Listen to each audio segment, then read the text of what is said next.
solutions for young people in all positions.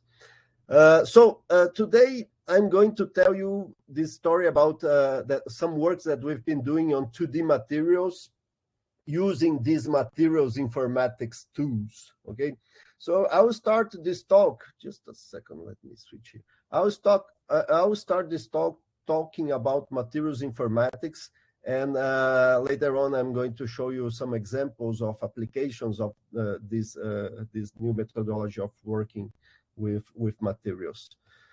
Okay, so this is my first slide for this talk, and this is the band structure of silicon. Okay, so this is the path over reciprocal space. This is energy, and you know, I made this graph during my PhD in 2003, as George said, and this was in one of the appendixes of my PhD thesis. So here you have the path in the reciprocal space. Energy field circles are field states, empty circles are empty states. So by the time I was learning density functional theory, and you know, when I finished plotting this graph, I was so proud, you know, George, because it was very hard by that time to do this kind of graphs. It took a lot of time to learn this and to be able to get into a result such as this. But things have changed over the last 20 years, and now it's pretty easy to produce a graph like this. So over the last 20 years, computers became much faster, and a lot of tools became available to make these calculations in a much easier way.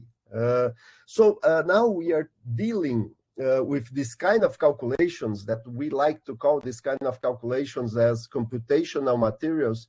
We are dealing with a different way of treating this kind of calculations, and this new way of treating this kind of calculations is what people are calling nowadays this large area of materials informatics. Okay, so materials informatics started in during the Obama government in the US. We can say that this is the starting point of materials informatics.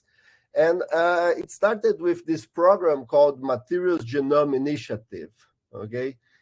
So they put a lot of money into this program, and started in 2000. Well, this book here is from 2011.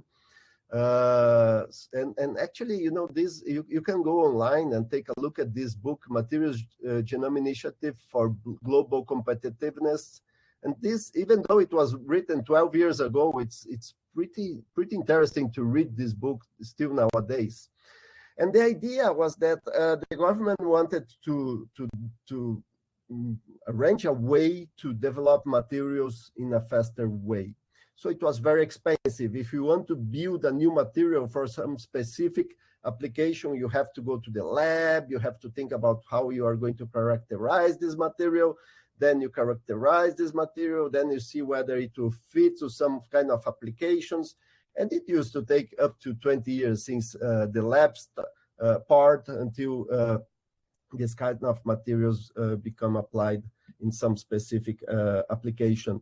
And they wanted to shorten this time, and they also wanted to make this kind of discoveries much cheaper. So this is why they developed the Materials Genome Initiative. And now this area is very robust, and so we are already approving large projects related to this. So one of the outcomes, one thing that I like most about this Materials Genome Initiative, and one of the main outcomes of this initiative is are the materials databases. Okay. So nowadays we have many different databases. Well, I cannot read very well here. I'll be looking to the other screen just for let me see. Oh yeah, it also works here. So this is a paper published in 2019 that discusses different repositories of materials that are available to everyone. So the idea is that you can go online to these repositories, and there you can download and access information about any material or all the materials that have been synthesized experimentally. So you can find ab initio calculations of any material that you might think could exist. So there are some important things here from these books. So this is the ICSD in 1998, I think. So what they did, they built this inorganic crystal structure database. And the idea was the following. So every time someone synthesizes a new material, they will go there and characterize it using X-ray diffraction. And with X-ray diffraction, you can get the crystal structure at the atomic positions of this material. They would take this information and put into this ICSD. Then sometime after this, some repositories like AFlow and here, let's see, Materials Project appeared. And what they did is they made some robots that would access ICSD and automatically run ab initio calculations for all the materials that were on ICSD. So that's how they populated these materials databases, and that's how why you can access all these materials in an easy way nowadays. So if you think any material, if you go to the Materials Project, those who are online now, you can do that. You can go to the Materials Project website. You just link to your Google account, and then you can access, you can think any material, but oxygen, lead, and titanium, and there you are going to see all materials that are composed of these chemical elements. So this is a very, very important tool, okay? These materials databases are very important tools for the development of new materials. Just as a comment I put here, I wanted to write to the author of this paper, I know him, and say, you say that the databases started in 1965, but Landau Borstein, when I was a PhD student, we used to have the huge books from Landau Borstein. There were a lot of tables. And I think this Landau Borstein should be considered the first database of materials and not these other ones. But anyway, these are important highlights of the development of this area of materials informatics. So let me tell you a little bit more about these repositories and how we see ways to work with these repositories. So as I told you, these repositories, they have all the materials that have ever been synthesized. You can find simulations of these materials, ab initio simulations inside these repositories. But more than that, the repositories have even more materials than you can think. So how do they do that? So they arrange some ways to populate these repositories with materials that have not been synthesized yet. So we are studying, for instance, I have a PhD student who is studying this material. It's called Jacobsonite. It's calcium, aluminum fluoride 5. Okay, and this is known. So this has been synthesized, and there are crystals of this material. And what people do is the following. They come here and they substitute, for instance, fluorine by chlorine, bromide, iodine, and aluminum. They substitute by gallium, indium, or boron.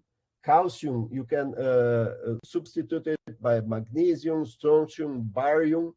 And then you put these other atoms in the crystallographic sites of calcium, aluminum, and fluoride, and you start building or simulating materials that are similar to Jacobsonite. They belong to the same family, but they have not been synthesized yet. Okay. So when we do these calculations, these ab initio calculations, besides getting among the different properties that we can get in these simulations, we can get chemical stability, for instance. So if you look, just for you to have an idea, this big box here represents the materials repositories nowadays, okay? These are DFT databases of materials. And the known materials are only these ones that are depicted in red here, okay? And there are many, many more materials inside this database.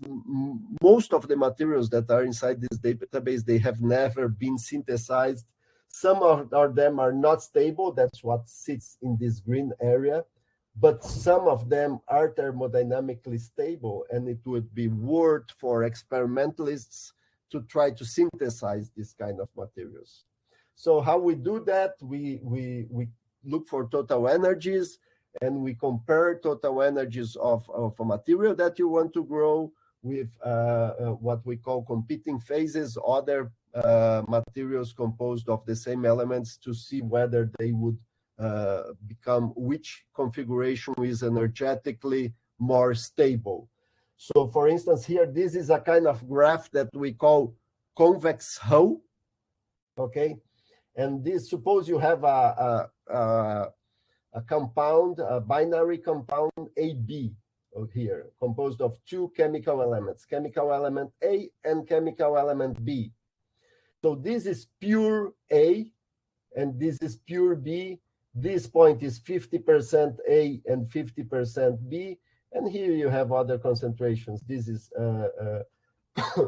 75% A, 25% B, and so on. Each of these points represent this material, this AB, for instance, in different crystal structures. And then you calculate the total energy of each of them, calculate the formation energy of each of them, and you compare to the neighboring sites.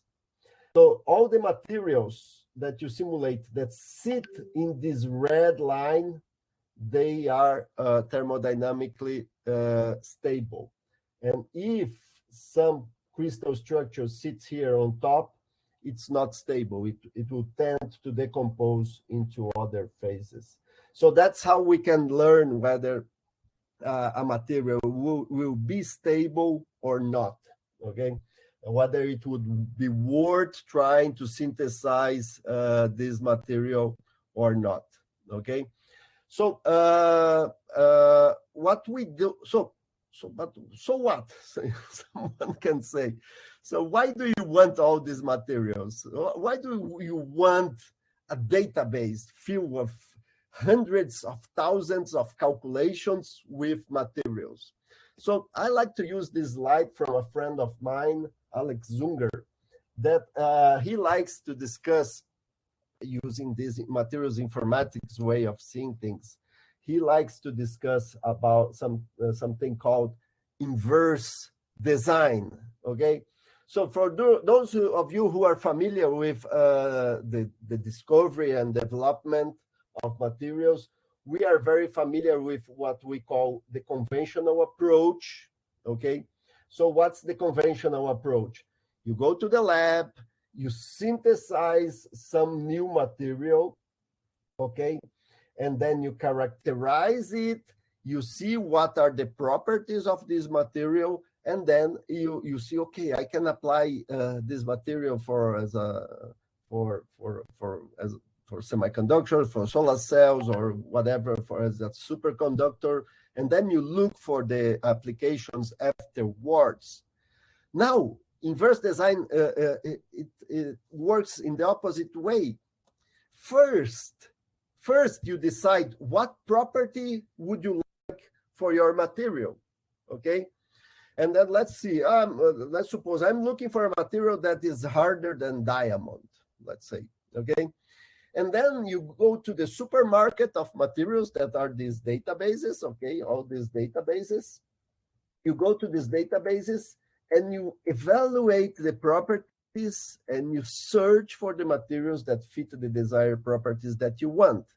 And then you get at the end some material that is your desired material, is the material that fits the property of that you are looking for.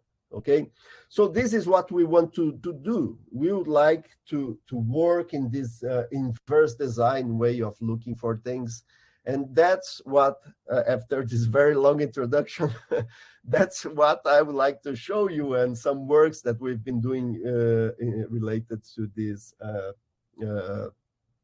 materials informatic way of seeing things. Jorge, just let me know. So, do you guys prefer to ask at the end or during, just to know if you are with me? It's your call. It's up to you guys. If you want to interrupt me, feel free. Okay. Okay. I will keep an eye here if anyone writes anything. Okay. Thank you. So let's go ahead. What we want to do is, or some things that we want to apply in this kind of methodology is for spintronics, okay, or to look for spin-related phenomena in materials. Here I'm going to talk about 2D materials. So I'm going to show you one slide that talks about why spintronics is important, but I like to say that what the science I do is pretty much fundamental, basic science. So I can tell you, we can apply this in spintronics, but also, it's pretty fun to understand the fundamental properties of these materials. I think we learn a lot, and for us at this stage, it should be enough for us to use this as a motivation. But I also can put another way of selling our research. So spintronics, the idea is that someday you could have materials that that work with spin currents instead of working with electronic currents. So electronic currents its current is 0 and no current is 1, or the opposite.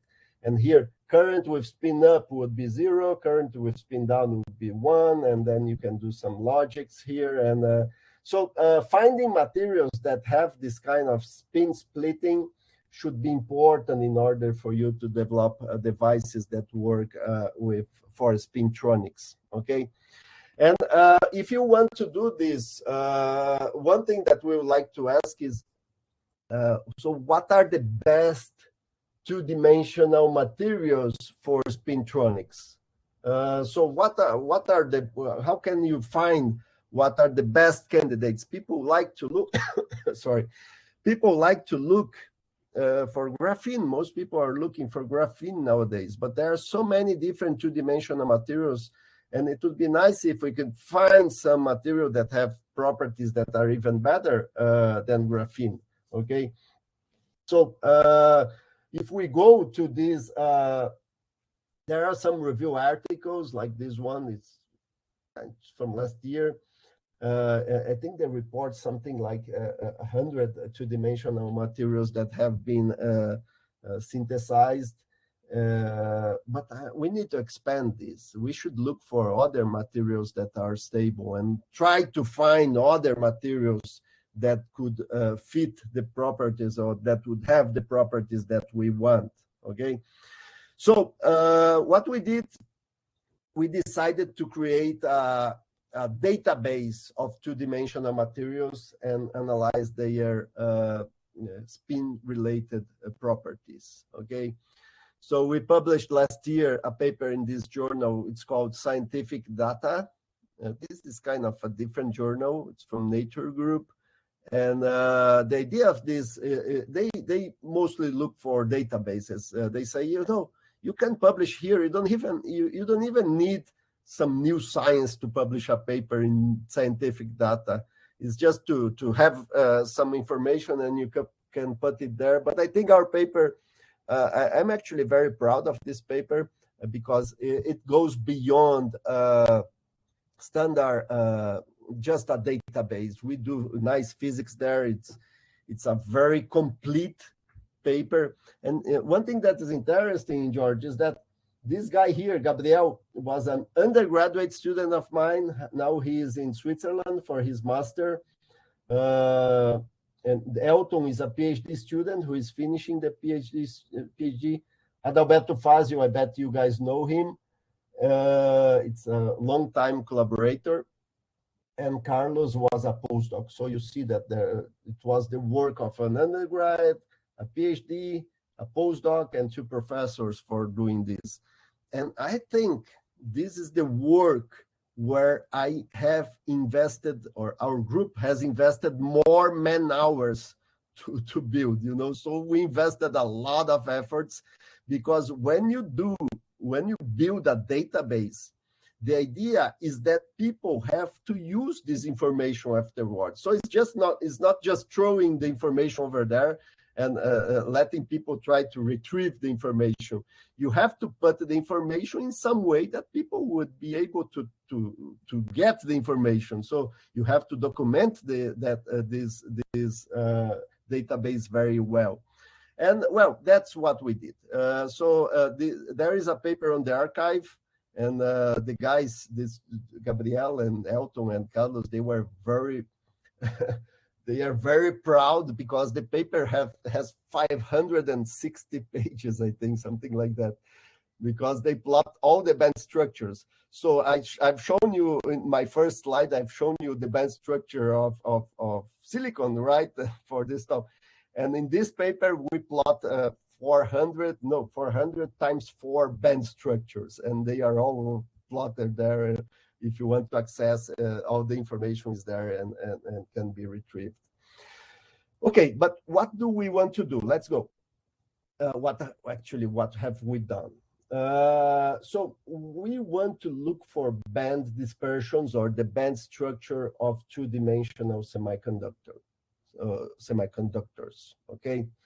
And so whenever you have, or in standard semiconductors, just usual semiconductors, you have the band structure. So here you look, this is reciprocal space, Kx, x direction, y direction, and this represents the band, okay? It's kind of a parabolic band.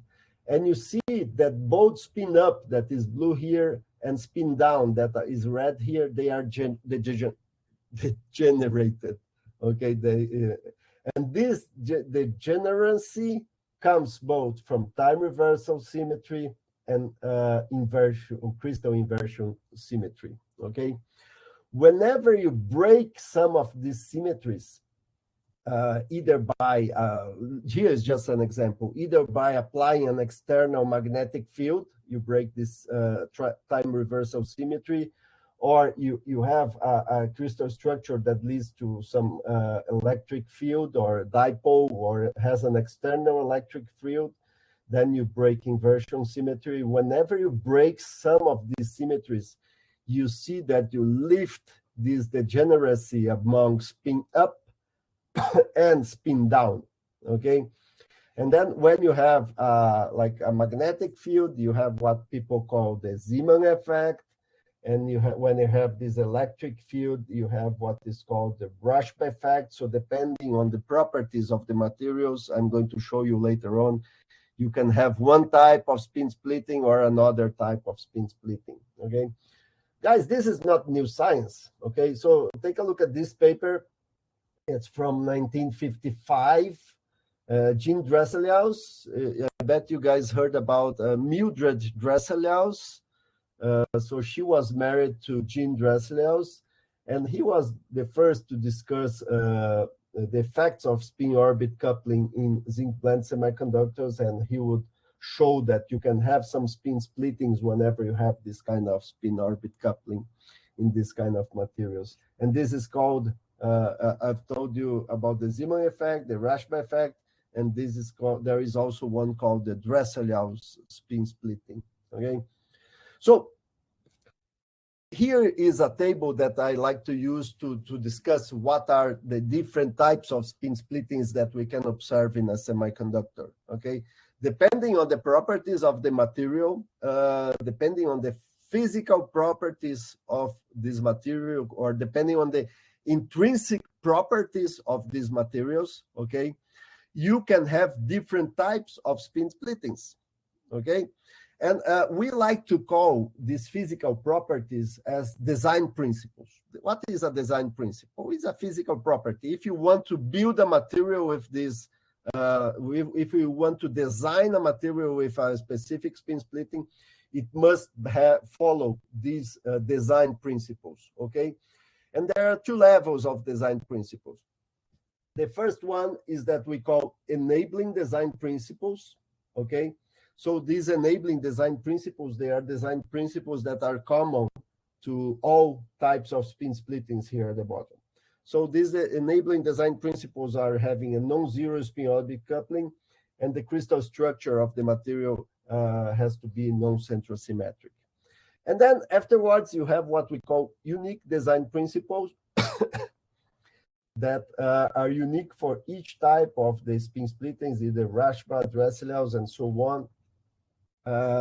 Like for you to have the Rashba spin splitting, you must have some kind of intrinsic electric dipole in your material, okay? The spin splitting must happen near to a time reversal invariant trim K point, and it has to be simulated or emulated by linear in K spin orbit coupling Hamiltonian. I'm not going to the details of each of these things, but depending on how, if you don't have, for instance, if you don't have an intrinsic electric dipole, then you can have Dresselaus effect. And we also even found something we call high order spin splitting, that it doesn't follow this linear in K Hamiltonian, that we didn't know how to call this actually. So this was something we were not expecting. And then we called it high order. So that's why high order means, well, I can tell you, we've been telling this, it's because we don't know how to explain it. Well, so we call it high order. Okay. So now that we have the design principles for each of the spin splittings, what we did was to, we went there and we simulated all, using ab initio calculations, we simulated all 2D materials, okay? And we tried to find whether they have some kind of spin splitting or not, okay? So this is our workflow, okay? So we start from the database of 2D materials, that is the C2DB. So this is from Denmark, I think, a group of Denmark. And so there were almost 4,000 different materials in this database. So we throw these materials, these crystal structures, into this filtering process. So first we looked for only materials that were semiconductors. Then we end up with 1,000 materials. Then we look for those who were non-centrosymmetric, 500. And we removed also the magnetic materials, just non-magnetic compounds, 436. So these 436, we repeated the calculation from C2DB with spin orbit coupling now. We had to calculate. So we did 436 calculations. Actually, first you have to do a standard calculation without spin orbit coupling. Then you do a calculation with spin orbit coupling. And then you calculate the band structure. So it's 3 calculations for each of these materials. And so at the end, we had a little bit more than 1,200 calculations.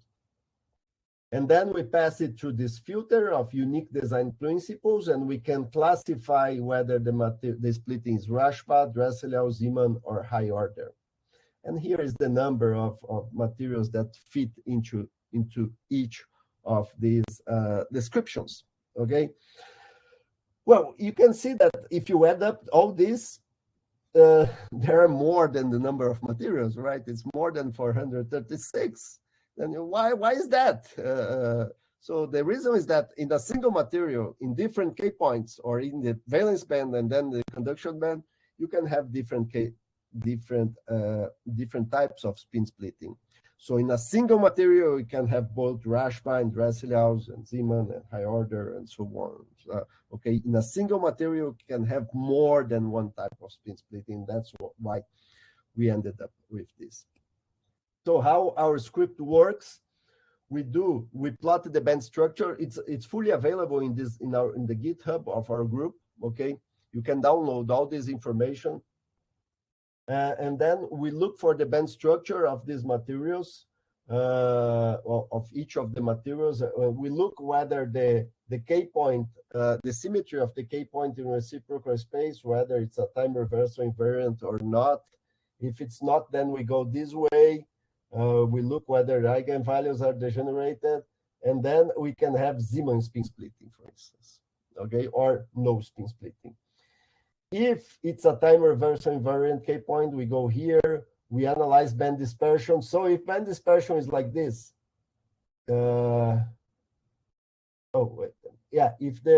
it's like this, spin up goes up and spin down goes down, you see this type of spin splitting. So if it follows this rule, then we look, it can be classified either as Rashba or Dresselians, depending whether the material is polar or non-polar. And this high order spin splitting is something like this. You see that it's a spin split, but it doesn't go up, the band. It doesn't go up, so it doesn't follow our linear in K Hamiltonian. So we call this high order, okay? So now that we have this script, we run this script for all our materials, and then we have these huge tables. Here are some examples of spin splittings. You see bismuth oxide. It has spin up, spin down, huge spin splitting, okay? And this is Zeeman spin splitting. Iridium oxide. Iridium oxide is Dressler spin splitting. Here, iodine, antimony, tellurium. And here you have Rashba spin splitting. So we have huge tables with, like if you take this material here, it has one spin splitting at the valence band along this K path, and two spin splittings at the conduction band along these paths, and we have these tables with all calculated properties. Okay, and all this data is available in the materials cloud. Here are some more examples just to show you Rashba effect, Zeeman effect. Here is a huge Zeeman effect. So just remember, red is spin down or up, whatever. Up is blue is spin up, and this is the spin splitting we are talking about. Okay. Here is the high order spin splitting. You see how it looks different and so on. Okay. So we have made this available, as I told you. All the VASP, the calculations, the ab initio calculations were performed with VASP. And the full calculations are in these Nomad repositories.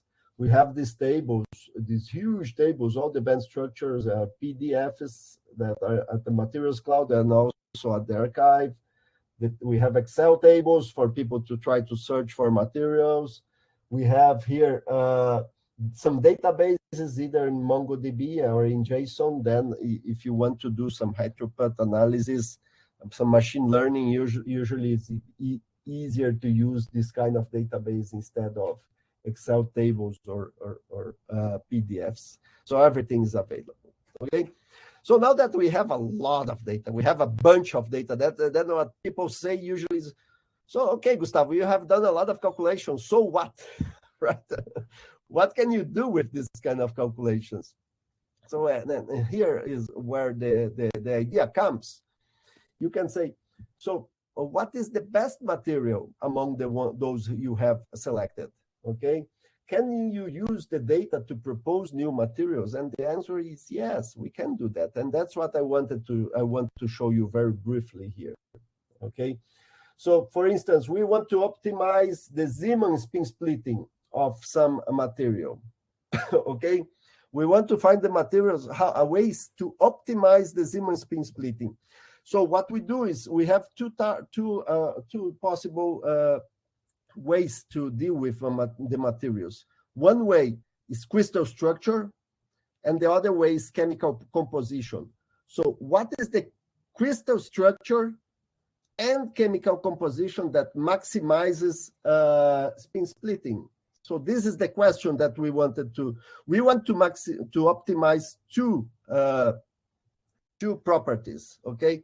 So how do we deal with this? We use Bayes' theorem or Bayesian optimization. So Bayesian optimization is a way to update probabilities when you have new information, okay? I'm not going to the detail about this, but I bet you guys studied something about this in statistical mechanics, right? It's just a way to update probabilities, okay? And what we do, I'm going to show you more examples, and we want to optimize, we want to see what is the crystal structure that optimizes spin splitting? What is the chemical composition that optimizes spin splittings? And in order for you to use this Bayesian optimization with this kind of target, you have to tell our machine learning or scikit-learn how to know materials. So for each element, for instance, machine learning doesn't read molybdenum disulfide. We must enter it as a vector, okay? So we build a huge vector. I think it has 79 positions, one for each atom. So if the material molybdenum disulfide doesn't have lithium, so lithium position is false, beryllium false, blah, blah, blah, molybdenum, then you put true, okay? And antimony, no, it's not antimony. Wow, I forgot the name. Sulfur. Yeah. Sulfur true. Okay. So then we can tell machine learning how to do this. We do the same for crystal structure. This is a little bit more complex, but I think my time is going very fast. So you have different materials with different crystal structures. And what we do is there are some, I'm going to jump here. We analyze, we use machine learning to analyze the crystal structure of each of these 2D materials, and we separate them according to the structural similarity into different 23 different clusters. And that's how we use for machine learning as well, okay? So what we do here, so this is our result.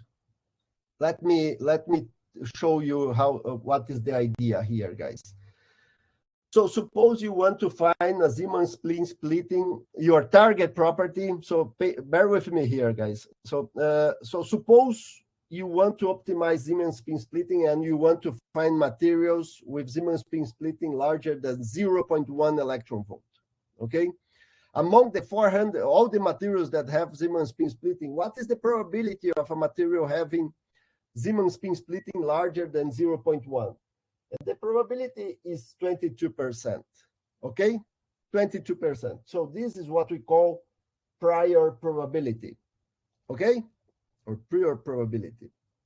And then we use Bayesian inference to see, okay, now the probability is 22, but suppose you have a crystal structure that we name ABCC4. ABCC4 is the name.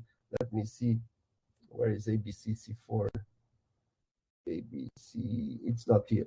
It's this crystal structure here. So if it has the structure ABCC4, the probability of having a large spin splitting increases to 59%. So you see, we are updating the probability of having a larger spin splitting using Bayesian inference. And for this cluster here, this structure here that we name AB2C11, the probability becomes very small. So we know how now what are the crystal structures that maximize or that leads to this property. Same for atoms. We get here what are the atoms that are likely to lead to an improved or an increased spin splitting. And then we look here, bismuth, antimony, that are the guys that we are more or less already know, the lead and so on, okay? So now we know what are the atoms that should lead to larger spin splitting and what are the crystal structures that should lead to a larger crystal splitting. So we mix these atoms and crystal structures and we were able to build new materials. The red dots here are new materials that were not in our initial database, okay? And two of these materials that we have calculated, these two ones here, they show very large Zeeman spin splitting. Actually, all the materials that we have simulated, these red ones, they have large spin splitting, but these ones, the other were metallic actually. These ones were insulating, and they have large spin splitting. So this is a smart way to try to propose new materials. Is an inverse design way coupled together with this Bayesian inference to try to develop materials with optimized properties. Okay, so I have one more work to show you. And how much time do I have, George? You are doing fine. You have 10 more minutes if you want. Okay, that's good. So I can finish in 10 more minutes. So this, just the main messages related to this this work here. Inverse design is a powerful tool, and we have made this this database available. Anyone who would like to learn about this, it's available. So the other work that I would like to show you is related to magnetism or magnetic order in two-dimensional materials. And we have done some machine learning study for magnetism into the materials. This is something really new, you know, guys, because if you go back to, let me see, where is it?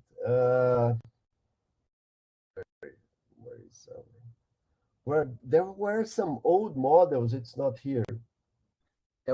From Mermin and Wagner, I think it's 1964, something like that. George seems to know this paper. And so Mermin and Wagner said that there should not be magnetic order in two-dimensional materials. Okay, but this was true until I was telling this to Salinas, he was not happy. But so this analysis was true until these papers appeared, and they have experimentally observed magnetic ordering in two-dimensional materials. Okay, so but Salinas was saying no, but the Ising model is still correct. So something is going on, and so you must have something else here, because it shouldn't work like this. But well, there have been some very, very interesting papers reporting magnetism in two-dimensional materials. Okay, so either ferromagnetic, so you see several different materials that have shown this kind of property, and we were very excited with this. Okay, and so the idea is the following. Overall, when you look for three-dimensional materials, usually there is this book here that shows that it plots a map like this for three-dimensional materials that shows more or less what are the mechanisms that lead to magnetism in three-dimensional materials. So if you look, if it's metallic and it has 3D transition method, it's likely that it's indirect exchange. If it's non-metallic, it's direct exchange. If it's 5D transition method, super exchange, itinerant exchange, it doesn't mean that all the materials fit into this rule. Okay, guys, I'm not telling you this is a rule, a strict rule. No, it's generally more or less like that. And you know, when we talk about generally the rule is more or less like that, we are talking about machine learning. Machine learning is statistical tools. So if machine learning tells you something is true, you have to remember that machine learning is statistical. Sometimes it makes mistakes. By the way, have you guys seen this ChatGPT? I bet you all guys have seen ChatGPT, right? Well, no one is shaking their hand. But anyway, just. But so a student came to me the other day. I was saying that ChatGPT is the largest advance of humanity since the invention of internet. It's huge, guys. And then a student came to me and said, "Professor, that's not true, because ChatGPT, it gives wrong answers sometimes." And then I said, "Obviously, it's a statistical method." So it goes by the chance. Sometimes it's going to make mistakes. And that's why ChatGPT does not substitute Google. Okay? It's not supposed to be a substitute to Google. You should not go there.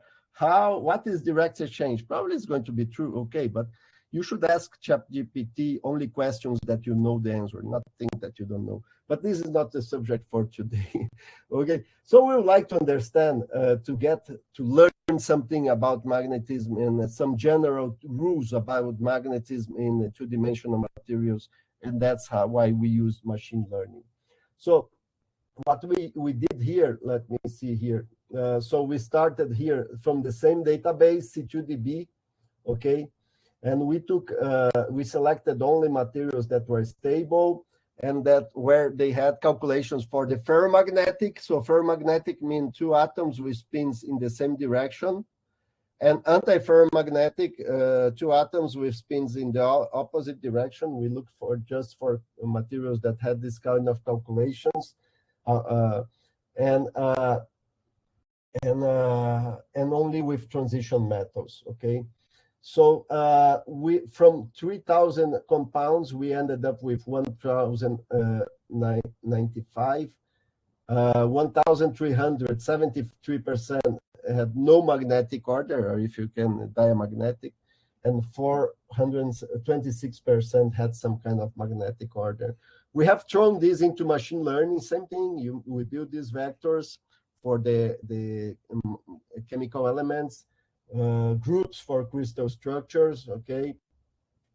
And then we run machine learning, and we have got that our machine learning, I'm not getting into the detail of, but it's a random forest, a simple random forest. And the idea is that it gets, for magnetic materials, it gets correct answer as 82% of the time. And for the determining non-magnetic materials, it gets the correct answer 94% of the time. But the nice thing is, here is the following. We use this a method called SHAP explanation. We would like to go beyond just machine learning telling us, oh, I can predict whether it's magnetic or not. But these I already knew. I had the calculation before, and I knew that the calculation was magnetic or non-magnetic, right? So with this SHAP analysis, I can see what are the features that maximize, that leads to our machine learning answering whether it's magnetic or non-magnetic, okay? So, for instance, if the compound, this is not so exciting, but that's the answer. This graph here means the right side here is magnetic, left side here is non-magnetic. Here is several features. So, for instance, the existence of iron helps characterize the material as magnetic. Not very exciting, right? It's like, oh, we know that iron would lead to magnetic. But then we can get something different. For instance, if it is in cluster number 25 here, a crystal structure, then it helps classify as non-magnetic, and so on, okay? So that's how we can build and analyze what are the features that help classify the material as magnetic or non-magnetic. So this is the same graph, but in other direction. So sharp value here is in the y-axis. And here we show the different transition metals. So for instance, it's scandium, titanium, vanadium. So the blue ones are 3D transition metals. The orange ones are 4D, and the green ones are 5D. Again here, red is magnetic, blue is non-magnetic, and you see that having 3D transition metals helps classify the materials as magnetic. And when you go to 4D or 5D, you see that this doesn't happen anymore. So having these chemical elements don't help. 3D, 4D and 5D doesn't help. It's better to have 3D if you want to be magnetic. We build a model about a competition with crystal field exchange splitting. I won't have time to explain our model to explain this. These are the clusters that lead to magnetic order. So it's usually transition metal dechalcogenides of some structure. Usually when you have some kind of symmetry like this, you have, it's more likely that the material will be magnetic. Okay, so this was just telling whether a machine learning to tell whether it's magnetic or non-magnetic, the material.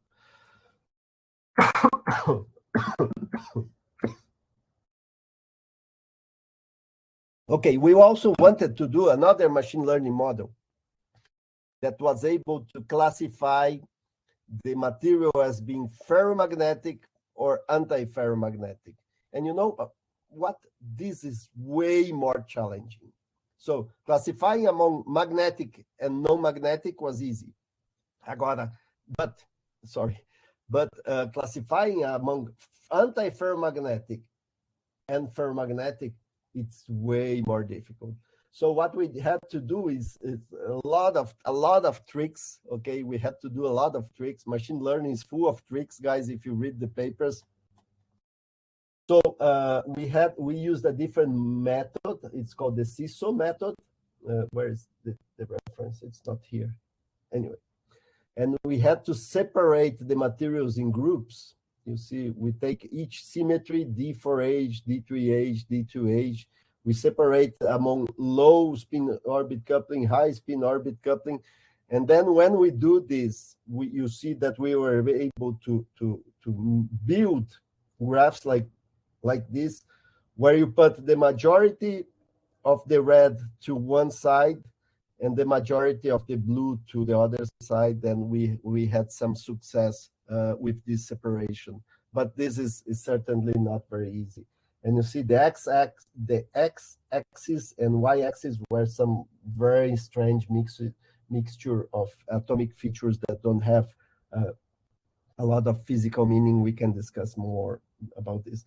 But the idea at the end was that we were able to get a model. So just to finish this story, we're able to build machine learning models to classify to discuss magnetism on this kind of semiconductors. Ferromagnetic and anti-ferromagnetic is a little bit more difficult, more challenging, so there is place for going over there yet. And just to finish, let me talk to these guys who do the work. So this still at UFABC. We'll be moving to USP very briefly.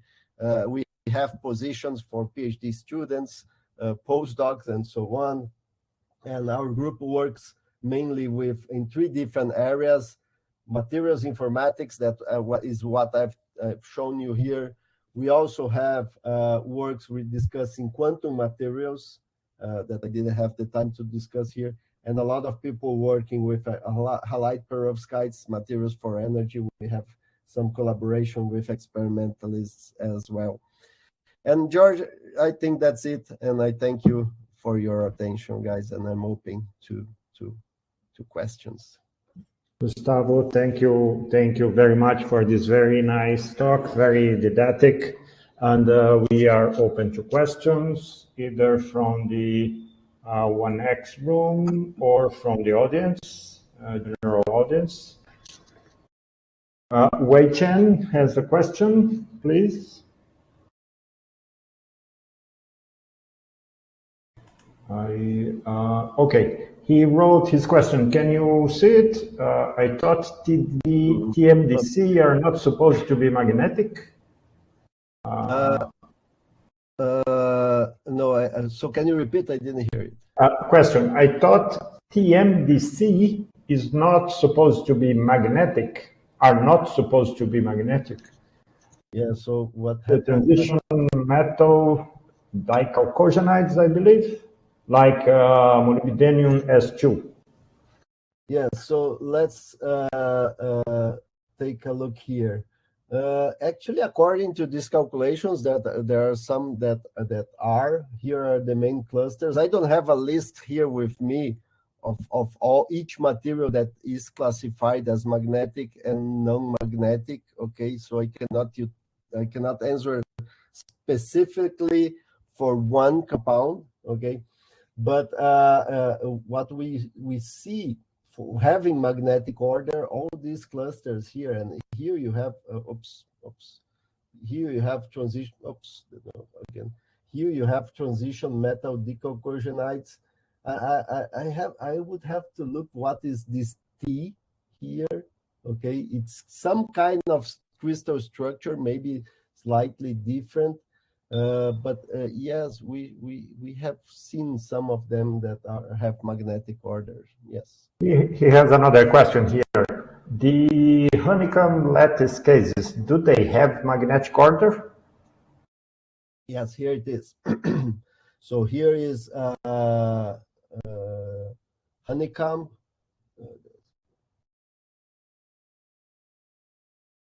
Just a second. Honeycomb. Just a second. Yeah, actually, here I forgot to separate them among which one is magnetic or. So these are cluster 36. It has a honeycomb structure. Okay, and as far as I remember, so here it should have, yes, magnetic order here. There's honeycomb structures. Okay, Yes. there is a question. There is a question from the room 1X. Go ahead, Gerson. You are okay. Can you hear me? Yes. First of all, thank you for the nice talk, and congratulations for these databases. For works with topological properties is a kind of paradise for databases. And I have just one question. For if someone find another material who is not listed in the databases or another results, people can contribute or maybe contact you guys for contribute. Thank you. Well, this is a very good point, and for sure we are open to discuss this and to insert more materials into the database. There are some places. Let me go back. Here, there are some places where we can insert the new materials, and others might not be so easy to insert. For instance, in the Nomad repository, it's very easy. We take the calculations, the ab initio calculations, and we insert the numbers over there. And in these tables, here in the MongoDB, it might not be so easy because you build the database, and if you want to build it again, it's not just inserting new information, right? You have to format it adequately. But in some parts, it's very easy. Others might be a little bit more difficult. It's important that the calculations are made using the same methodology that we have used, if you want to put here. But if you go to other databases like Materials Project, usually they do not allow you to insert new materials. They just take materials from themselves. But the Nomad repository accepts new information, and you can always upload your calculations over there. Actually, it's very interesting. If you suppose you do your ab initio calculations for your paper, and you study a family of materials, and you do several things, Nomad is an open repository, so you can go there, you can put your calculations, you can upload your calculations, and it will give you a DOI, that certifies your calculations and give an address for your calculations. So this is it's very interesting. There are many journals who are asking for people to put this information available. So it's a very interesting tool. There is another question from the room 1X. Hi, Gustavo. Thank you for the talk. It was I saw most of the talks more than once, but every time there's something new that I learned. So thank you. I have two questions. One is the following. So I've been working with some calculations, and I was interested in a certain material, and I needed a tight binding model for that material. So on these databases, what I can find is mostly the DFT input files, parameters, and so on. But if I want to get the tight binding model, there is no database for that at the moment, is it? I have to run Pagina 90 and so on, or get the model myself. Is that true, or is there any database that gives you the models as well? As far as I know, there is no database with this information, Jason, okay? As far as I know. But I have to tell you that I think that Márcio Costa, you know, from Federal Fluminense.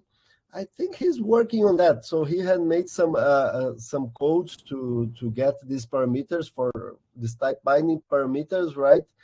He wrote this code with the guys from Texas, I think, right? And if I'm not wrong, he's trying to do some high throughput calculations for getting parameters. As far as I know, he doesn't give you the type binding model. He gives you something that you can use with his code to do type binding. If you want to use in some other code, then you have to do it all over again. Yeah, I think that's the case. Yes, I think that's the case. There is no such a thing available as far as I know, you know. And the other question is regarding the high order spin splitting. That bothers me a little bit because I think what you mean, and tell me if I'm wrong, is the linear in K term should be there. If there is a spin splitting, there should be something there, but it's probably small compared to, so the quadratic term dominates, and then the spin splitting comes from higher order. But from group theory, you cannot have the linear spin splitting equals 0. If it's 0, then all spin splitting would be 0 as well by symmetry. I agree with you. Okay, so when we say high order, it doesn't mean you get rid of linear term. It just says that you need to have other terms that should be more important, because you cannot get this kind of dispersion just with the linear term, right? And so that's what we meant. So, but we use higher order because the argument was there must be something, you must insert some other ingredients. And the first thing we thought, okay, so higher order can be a good thing. But, you know, the referee complained a lot about this thing. So he said, you know, what is this high order? So, but then he agreed that there was no better name to call it at the moment. You know? Yeah, my impression is that the K-linear is small, and then quadratic and cubic dominates, and so on. During the talk, I actually thought about the possibility of having a cancellation between Rashba and Dresselhaus that kills the linear in K term, but that only happens in a certain direction. It cannot happen in all directions. So the only option is that the linear term is just small compared to the other ones, in my opinion. Yeah, that's a very good point. And we would like to study this in a deeper way, but right now we don't have hands enough to do that. But this is a very good point. I agree with you, Jason. I agree. We have one more question here.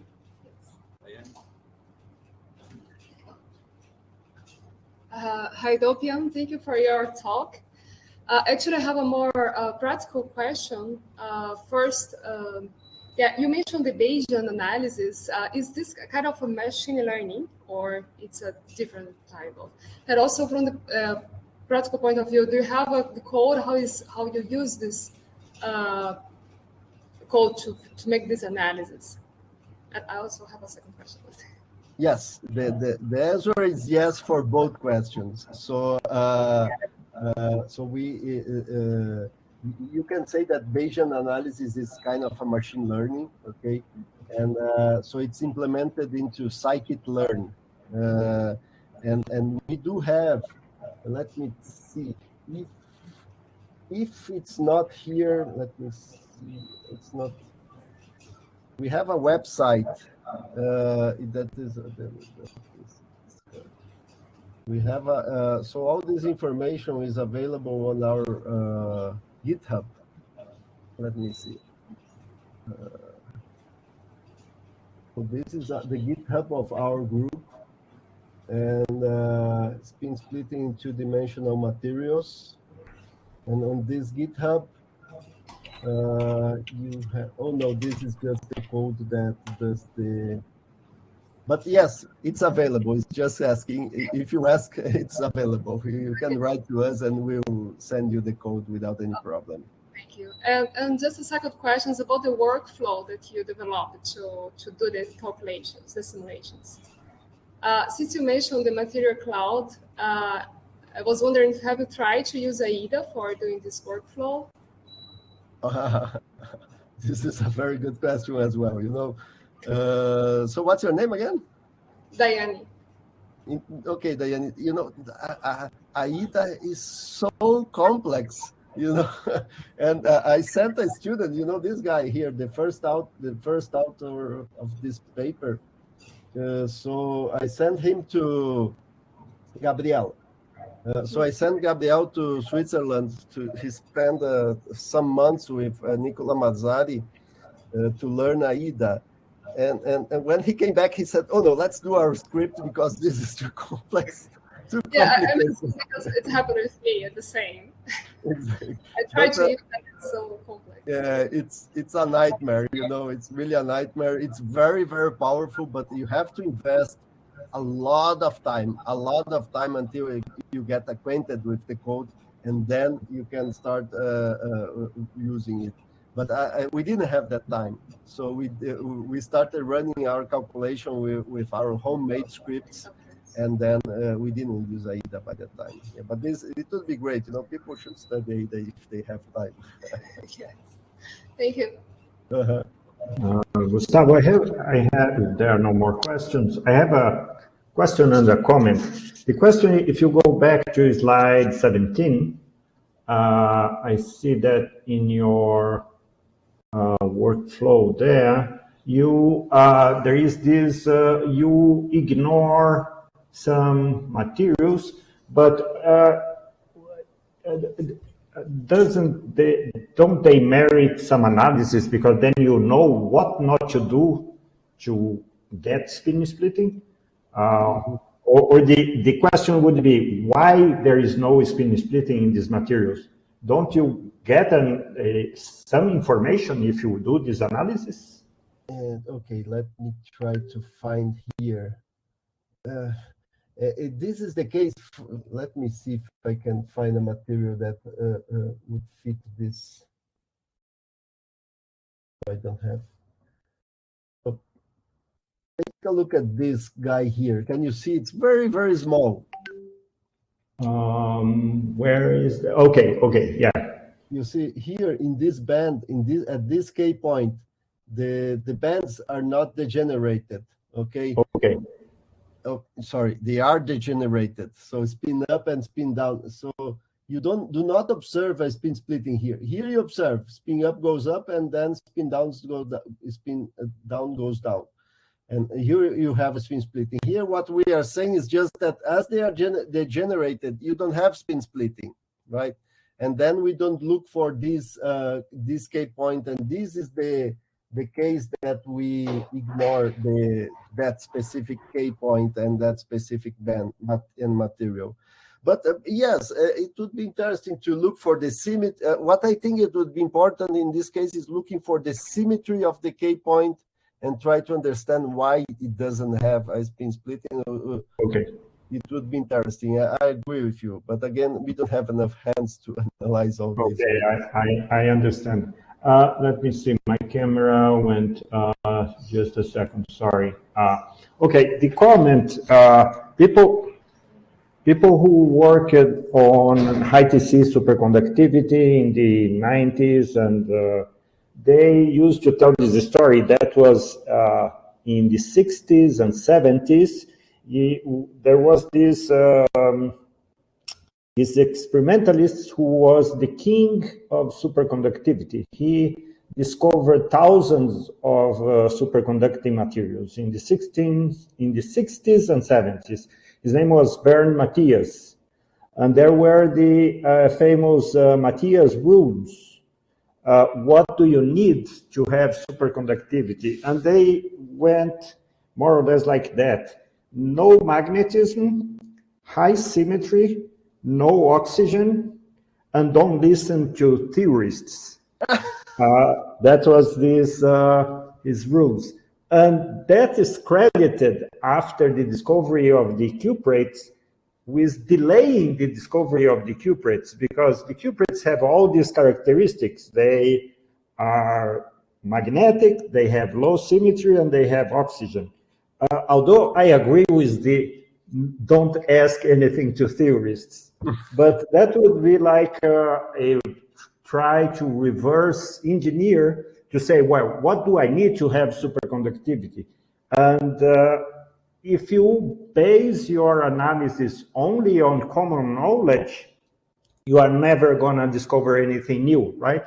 So that's why I think that machine learning is general. You don't assume anything. You just gather information and you try to find a way of sorting out the things that you want, right? If I may say that.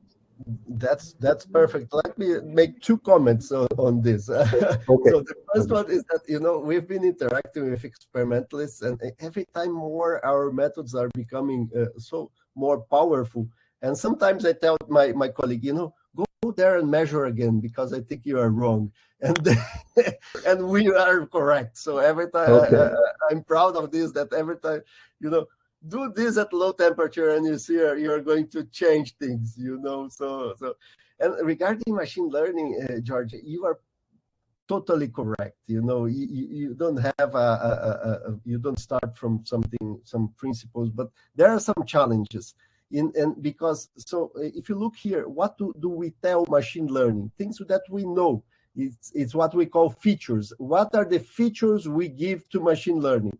So it's the name of the atom, or the type of atom, the crystal structure. Then we give atomic weight of the atom. We give what occupation, electronic occupation of the atom. Okay, electron affinity, band gap, or HOMO-LUMO energy. So we give this kind of things. And what people from computer science tell us is the following.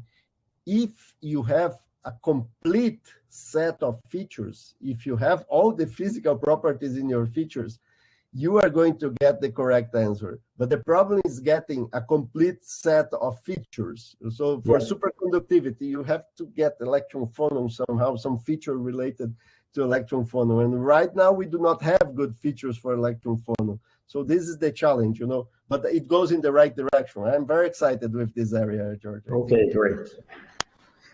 Great. So if we don't have any more questions, I don't see anyone with his hand. We thank Gustavo again. Thank you very much for your talk. Very nice. Everybody is clapping there. So I will write you today or tomorrow asking for the slides, if you don't mind. I forgot to ask you, I am always behind on that. We recorded your talk. Can we post it in our YouTube channel? Absolutely, yes. Okay. Go ahead. And then I'm gonna ask for the slides. We put a link and the people will have access to the slides too. Okay, that's perfect. Okay. Thank you for the invitation, guys. Thank you for accepting. Okay, ciao. Okay. Um abraço, tchau.